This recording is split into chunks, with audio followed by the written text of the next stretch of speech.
Are you sitting here as someone who plays violin or someone who calls herself a health professional?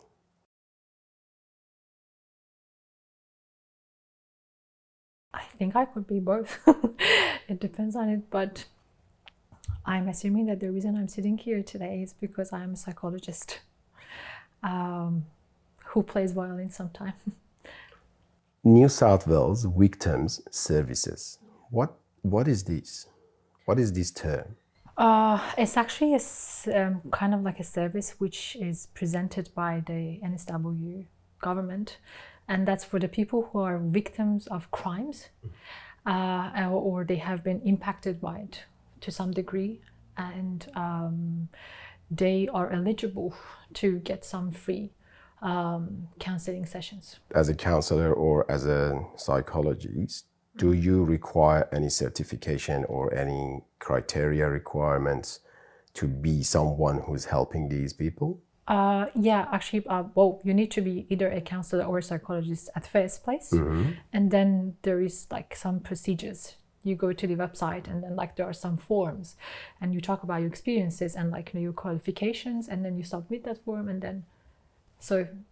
then you will be qualified as a therapist. That they will accept you, and in short, yes, you do need some qualifications. When did you realize that you need and you can be a psychologist?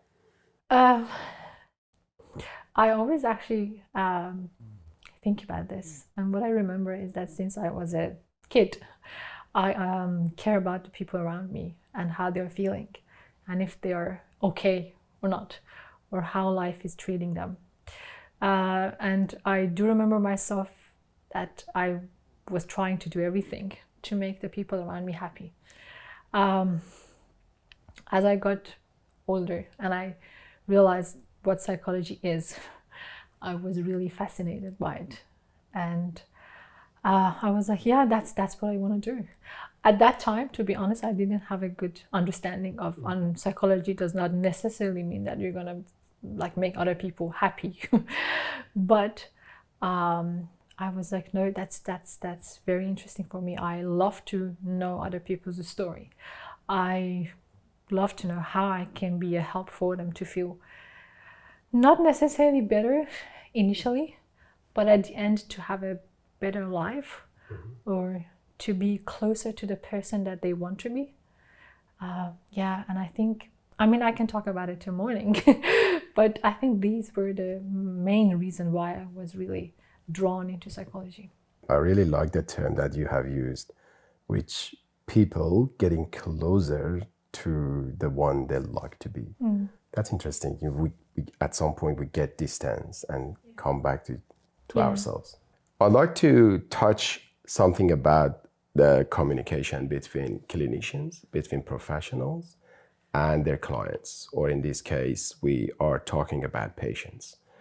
We are both coming from a different background when it comes to nationalities. Yes, we both are considered as Australian Iranian or Iranian Australians.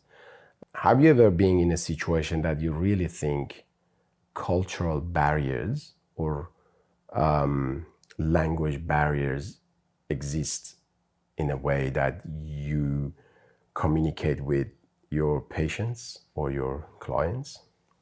Obviously, I am working with so many different people from different backgrounds on a day-to-day basis. And when I initially started to be a therapist in Australia, obviously in like outside of Australia, you don't have that, I mean, in Iran, you don't have that opportunity to be working with people from different backgrounds and different cultures from different countries. But in here, since it is very multicultural, I had this opportunity to be working with them. And there were times when I was, struggling to understand what that person is talking about exactly. Like, because, for them, because it's just their culture, they're assumed that you should know it. Yeah. And they're talking about it as if, oh, it's obvious. How you don't know? How don't you know that what's happening? And I definitely had to ask some more questions. And ask them can you help me to understand? Because this is something which I'm not familiar with. But yes, it definitely happened to me. And like on the initial days of me being a therapist, it was very stressful, because like the person comes to me with this assumption that this therapist is qualified enough.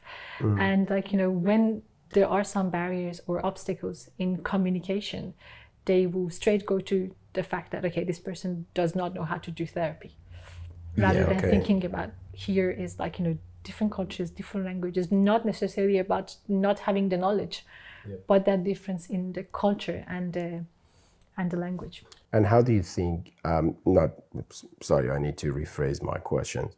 How do you overcome this situation if it happens?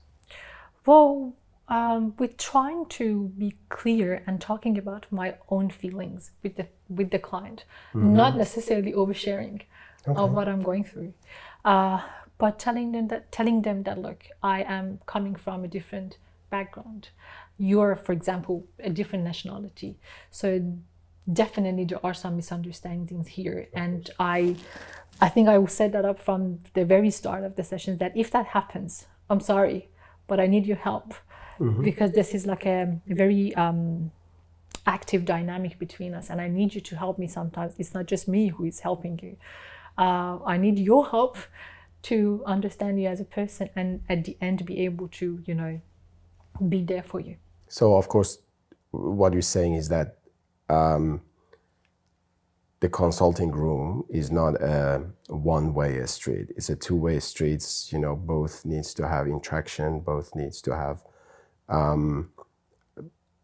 understanding. That's the communication, right? Yeah, 100%. 100%. You know, as you mentioned initially, because Australia is a very multicultural country, right? Yeah. So even the clients sometimes, you know that when they come to a therapy who is not, I mean, the therapist is not the same nationality as they are, well, there are going to be some misunderstandings there.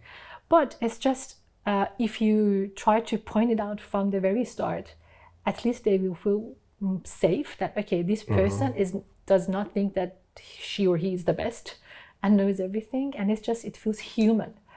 You know, it's just like, you know, we both know that we are sitting here to help you, but that doesn't mean that I am the only person who's gonna do all the work. I need your help as well. This is always a two-way street. This is always reciprocated. Let's go back to you and what you do professionally. Apart from patients that you are going to help them regardless where you are located, right? You have just announced your clinic and or your practice. Tell me about that, and tell me how did you and when did you decide to do that? Well, this is something that I've been thinking about it for such a long time, but obviously it's about the right time. When that time comes, I think everything will be helping you in your way. But I've been doing this in a long time to be confident enough to say that, okay, that's the time that I want to do it independently, and be more flexible about the people, the timing, you know, everything that is like does matter in therapy. So a few months ago, I was like, maybe that's the time, because it was a long time that I was working with different organizations. And then I realized that this is the time where I do want to. Tell me about the name, Aware Care. To be honest, that was something that was on my mind since I was a university student. I do remember that when I was like initially reading the books, I was like, okay, if you know things, life would be easier. And I saw people around me, like, I don't know, friends, families, acquaintances, like whoever, that I was able to pick up the, you know, issues that, okay, do you notice, do you actually notice that this is the pattern that you're doing all the time, and if you don't do it, it would be much easier for you. And then I, like, little by little, I realized that, wow, awareness is very important. And when I was working with different clients, I, like, from a person seeing them from an outsider perspective, I was like, it was very easy for me to, notice that, okay, this is something that you're doing which is not helping you. And when I told them, they were like, how come I never actually noticed this? This is so simple. So I was like, okay, awareness is very important, because and I have actually chose this phrase that awareness is the first step towards change, because obviously when people come to therapy, they have an issue that they want to change. It's either themselves, the situation, there is something that they want to change. And if they have the awareness and insight of where is this problem coming from, and sometimes what the problem even is, because sometimes they don't even know, it's a huge help to them. They don't even need me after some time, because they are able to pick it up themselves. So that was the time that you decided to put aware care, psychology, if I'm not mistaken, as of the name.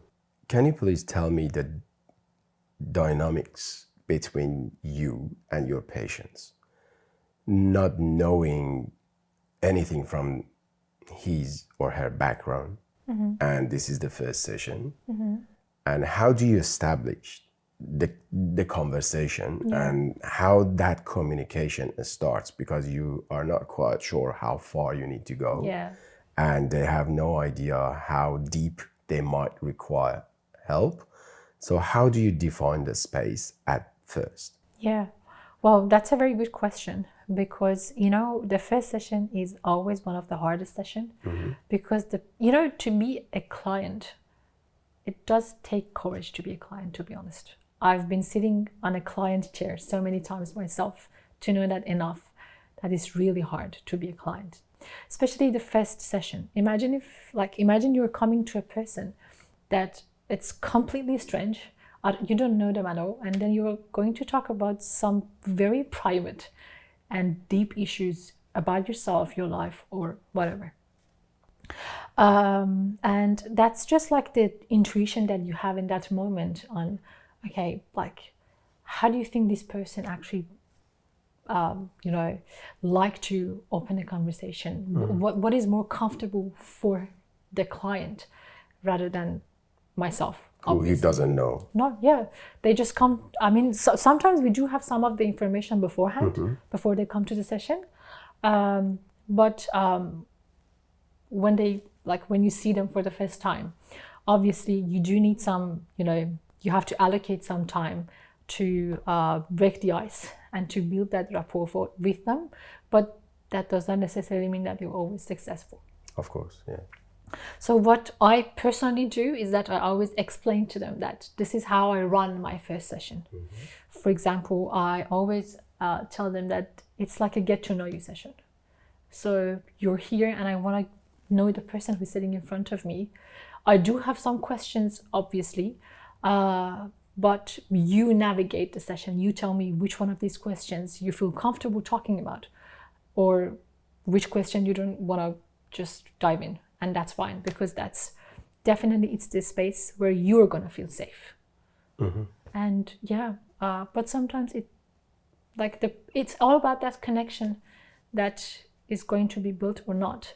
But sometimes it takes longer, and clients are patient enough to give chance to this, and sometimes they're not. They come to the session, and if they don't make that connection, or if they don't like it, it's just they don't continue. Are you offering any other method than face-to-face therapy, let's say with the telehealth or with the video conference? Yes. In fact, I have some clients which they're only doing telehealth because they are not in Sydney.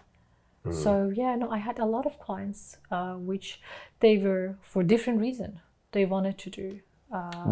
Which one do you think is more effective when it comes to the outcome for the patients? Sitting in front of you in any setting, or being on the phone with you, or being seen over the screen and do the video conference? Which one do you think from your perspective is more powerful, or it's more effective? Well, to be honest, the first thing is that which one does the client feel comfortable with? That's the first thing. But if you want my opinion, I think that definitely face-to-face is much better, because you see that client sitting in front of you, and communication is not always about the words being said. It's definitely their facial expression, the way that they're sitting, the way even a person actually enters a room. All of these things, they have a meaning for a therapist. So definitely, and that connection will be established much better when you're seeing the client face to face rather than like being on the phone or doing a online session. So my personal preference is seeing the client face to face, but obviously that's their preference, how they are comfortable with. But I always check it with them, like, which one are you more comfortable with? Yeah. How about visual content? Have you ever been using any visual content? I believe there are some method in the therapies that they are standard to be used for each session, depends on the client or the patient's situation. Can you please tell me about them? Well, yes, there are, for example, some, I think we can call them worksheets that we work on. To be honest, I myself prefer always to have a whiteboard in the room, because I see that when clients see things written for them, or even sometimes like draw something for them, they would definitely find it easier to take it in and to understand.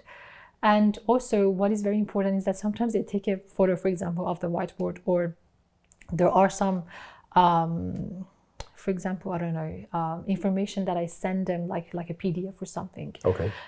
Because it is very important that when they come to the session, sometimes they are not really ready to hear what I want to talk about.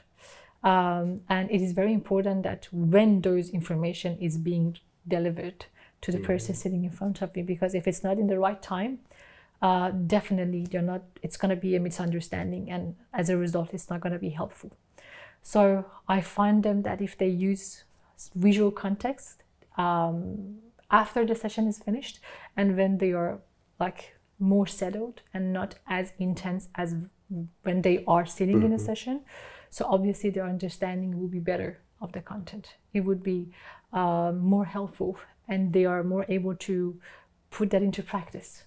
What sort of information that you pass afterwards for each client, or is it specifically designed for each individual, or of course it should be a very specific thing designed for them, right? Yeah. Well, to be honest, it is very different from person to person. Sometimes, yes, I create something for them for what they specifically need, and sometimes there are some other information which are general information, and it could be passed to anybody. Or for example, there are some worksheets that I want to know the client's opinion on that, or I want them to work on them, and and then we explore them more in our session. So and it's just there, you don't necessarily need to create a new one for them. So it just depends on the person and what they need. It could be some general information or some specific information that you just put together because you want the client to review it after the session and have that with themselves to, as you mentioned, in their own pace or time. They read it, and then it's more likely for them to understand and be able to imply them in their day-to-day life. Okay, yeah, that entirely makes sense.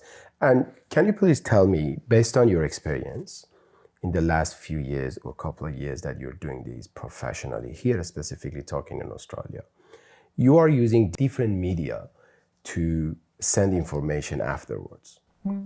Which one of these mediums are more effective, or you are using them based on the context as well? Well, I think you just answered what I wanted to say, is that it's based on the context with the client. Sometimes I found that when they see, for example, videos, it is very helpful for them because it sits with them. Sometimes it's just like some people, they like to read. When they read, it helps them more, or it just makes them more understandable for them. So it's just based on the context and the information that I want to send it to them. And before that, I think I will ask them then, how do you want me to send this information to you? Because I do have different resources sometimes that I can find the same information, but within different ways of media, as you mentioned, or for example, videos, they are tools. Yeah. In a writing, in photos or in videos, even if I don't have it, I try to create it for them as much as possible. But it's just how do you feel more comfortable with which one of these actually tools you feel more comfortable, and then I'll send it to them. I have seen you many times recording some videos and providing free information for your audience. May or may not require your help directly. Yeah. And they're living their lives. They know you, or they may not even know you, but by coincidence find that your videos that you're recording useful. A quote, a message, an issue that you're trying to describe, and the way that we can overcome that issue. How did you find yourself, and how did you find this process useful to your audience? Well, to be honest, as I mentioned, I always cared about awareness of other people. And when I started doing that, I was like, well, I do really want to do this for other people around me. I know things because that's something that I studied. That was something that I am working with people every day. So because of this profession, it happens to me that I have more information about you. Not that it does not necessarily make me a better person than other people. It's just I have more information. And I know that if you do have this information, it might help you. You might have a more qualified life if you know this information. So that's where I started to either record videos or, I don't know, make some content to let other people know about the things which I think would be helpful for any individual to know. What's the difference between seeing or hearing someone sharing their life story in comparison to reading about them? It is very different. I told you sometimes you do have some information from a client before they come in. Okay. Some very general information, or the reason why, for example, they want to see a therapist. In most of the time, I actually don't read those information because I don't want to have a, assumption that, because when you read something, definitely there are some, you do create some imagination, and I don't want to do that. So what I do is that I go to the session and I tell the client that I prefer to use this time to build that connection with you and hearing that story from yourself rather than reading it from a paper. After that, after I actually hear the information from them, I go and check that. But before that, I prefer not to, because I don't want to have a default going to the session. I want to use that session as if this is just a plain situation, and I want you to help me to get to know you as a person. Otherwise, it would be, I assume it's not going to be human. And I really do care and value the human part of my job. So I want to have a connection and relationship with you as a therapist and client. And reading that from a paper does not necessarily help all the time. So now, do you understand why I did not share the questions for today's video? Yeah, I get it. Now we have, we are on the same page, right? Yeah. Okay, that's the same principle. Okay. That's the same principle. If you want to make me more familiar with the world of psychology, how do you do that? The world of psychology is the place where you get to know yourself. That's how I describe it. I think sometimes psychology is not just the books that you've read, not the approaches that you use with the client. It becomes an art of how you connect with the person sitting in front of you, because a lot of people in their life lack that connection, that meaningful connection with the people around them. That's nice. And I'm glad that you added to the last statement. You're a musician. I mean, okay. You are a musician and you're a psychologist. Which one having more effects on the other? I just told you, I think psychology is kind of sometimes becomes an art.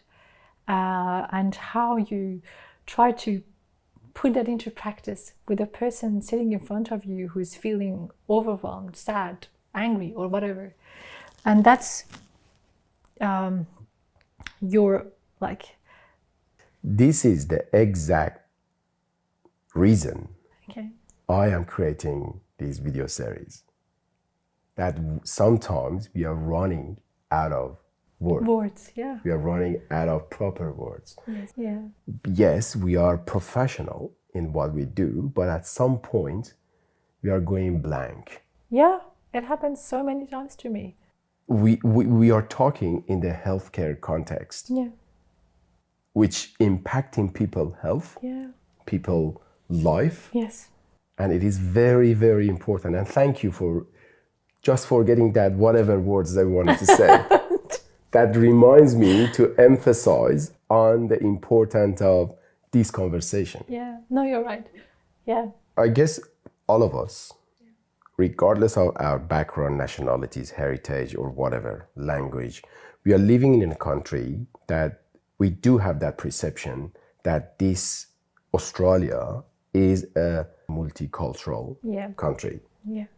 But we do have this perception. We do understand that there are times that we are running out of words. Yeah. There are times that we do not understand each other's culture. When it comes to the vulnerable moments, when it comes to the time that we are under stress. Yes. So the last thing that we are going to think about it is what word that I'm using, or I guess that's the thing. Yeah, for sure. No, you're definitely right. Just to come back to what you just mentioned, when people come to a session feeling intense or overwhelmed or feeling, I don't know, not good, obviously that communication can be interpreted really differently with comparing to when they are feeling calm, safe, and secure. Of course, yes. So it is very important to use that time to first, help them to feel more settled, calmer, and safe enough so that they understand, or it sits with them, whatever that we're going to talk about. So it's not like, we're going to bombard them with the information and they're like, what are you talking about? I don't get it. So I totally understand it. Right now, we have spoken about this session way before today. Yeah. Over the phone, email communication, you ask questions, and we sat down talking about, before start recording, about the topics that we are going to talk about it. You have had some stress about this, about that. And we came here sitting down, talking about a specific objective, which is communication in healthcare, completely ready. And now we are running out of words. Just imagine how hard it would be when the concern is not just the communication. Of course. We just need to establish that mindset. The communication needs to be in our every moment. Yes. Even the silence is the communication in your world, I believe, isn't it? Yeah, of course, it is. It definitely is. And I actually wanted to add something to what you mentioned, that communication is very important, is that trust is important as well. And what I mean by that is that because you mentioned that, it's the last thing that they want to talk about. And imagine if, you're in the real session with a client, and how would they feel if you are running out of words? What I want to say is that if that trust and that connection is built, no matter if you are the clinician or if you are the patient, if there is a trust between you two, this is going to be, this is going to be repaired anyway. You know what I mean? If there is going to be like, some misunderstanding or, I don't know, some confusion or some frustration that why you don't understand me or why I'm not able to tell you what I want to tell you. But if that trust is there, I guess they will give it a time. And that mutual connection will help this to work out, to be helpful for, like, in both ways, either for a clinician or for the patient. What could have changed so that you feel you help your clients, your patient, better than before? Sometimes I guess definitely the financial aspect of it. It's a very, very huge barrier for people to come to therapy. Sometimes it's just literally they don't have enough information of how literally therapy looks like. And this is, I think, where these kind of videos and, I don't know what we call it, like this language of care, would be helpful for other people, because it gives them like a, like a picture of, okay, this is how therapy might look like. That the person who is, I don't know, watching or reading this, they know that there is a real person sitting here and talking about this. It's not just like, they wanted to do this because of, for example, money or business or something that they just want to do it, for the sake of it. But if they feel and they trust that there is a real person talking about this, and it's important for them, for like, how other people really interpret what therapy might be. And if that's the case, they would be much maybe easier for people to reach out, and then I would be able to help them. I wanted to ask an entirely different question. This is more or less a testimonial that you are giving to the language of care. Okay. I want you to describe your feeling from the day one that we found each other on LinkedIn. Yeah. And then I do not really remember how... I do remember. You do remember. There you go. So what I can say is that initially when I got your message, to be honest with you, I was very excited. And then we talked, and then you explained, and the more you explained, I was more confused. I was like, okay, I get it, but I don't get it, kind of thing. And I tried so much. To be honest, I spent hours of thinking that, okay, this is how this might go. This is what might be helpful to say it. But at the end, I came here today and I realized that whatever that I did, it doesn't matter. It's just a conversation that you're going to have with a person. And it's just some, exchange of information there. Yeah, exactly. And that's it. But in general, who can be sitting here? I guess any person who is to some degree involved in the health care system, which literally could be anyone in terms of patients, and the clinician who working there, because they could just share how all of these things would play out when they are sitting either with a client or a patient, or they are the patient sitting with the clinician. Yeah. Wonderful, and thank you for your time. Thank you.